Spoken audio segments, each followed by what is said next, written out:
Hello folks, hope you've had a good weekend. Back to the channel where it's all about racing. In this episode, we're going to take a look at a GPX Racing Porsche 911 GT3R, the winner of the Paul Ricard 1000 kilometer in 2021. Now guys, this is a unique team issue car, as you can tell by the distinctive box in the back there. And the box for this thing is really cool. It follows the theme of what you can see looking at the stripe here you see on the front of it. As I roll this over, you can see how it rolls over to the top of the box as well. On the top of the box, all the way to the rear, with the car smack dab in the center, the team of GPX Racing on the left-hand side and the right-hand side. Note that this was the winner of the Paul Ricard 1000 kilometer 2021, with the factory lineup of Matt Campbell, Earl Bamber, and Matthew Jaminet. Now the car is open side on both sides. It does include a wooden base, acrylic jewel cover, and the cool looking box that we've just discussed. Now the feed on GPX Racing. GPX Racing is a professional racing team founded in 2015 as an offshoot of GP Extreme in Dubai. The team was previously only active in the Middle East, but in 2019 fielded a single Porsche 911 GT3 in Europe with a full factory works team lineup. The team would win at Spa, the first for the new European team.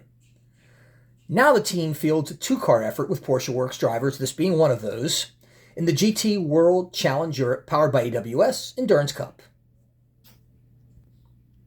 Now the livery of this car was inspired by the Martini Livery of the 1971 Porsche 917K, the winner of the 24 Hours of Le Mans. However, it wouldn't be until the second race of the 21 season in which this car would stand on top of the podium at the 2021 Paul Ricard 1000 kilometer 6-hour race.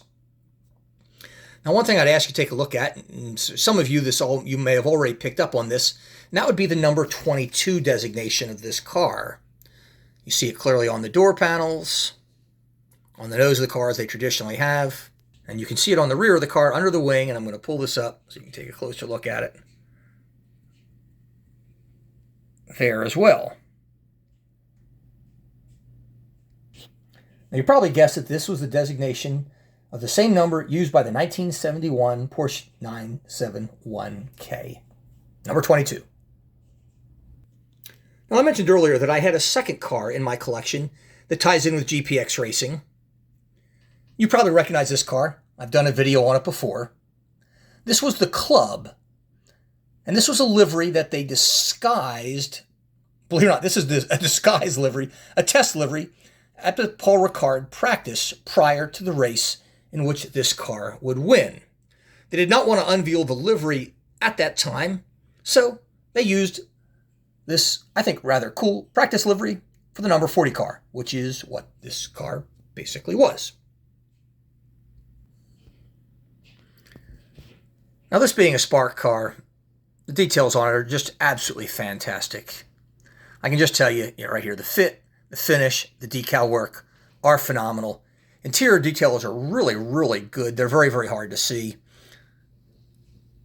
So I roll around here. Just take a look at the phenomenal detail. Look at the headlights.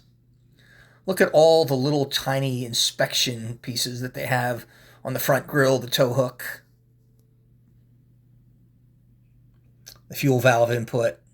I'll try to get a closer look at the interior car there as well.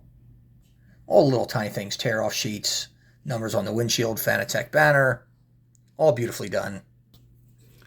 Now, the passenger side probably has the tiny and the most vulnerable piece on it, and that would be the latch that I just pointed to there for the air jack.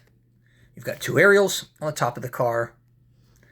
And as typical with all Spark cars, you have Porsche factory work drivers Matt Campbell, Earl Bamber, and Matthew Jaminet on this side of the base. The rear of the car looks absolutely phenomenal in all respects. Again, that big number 22 you can see there on the trunk.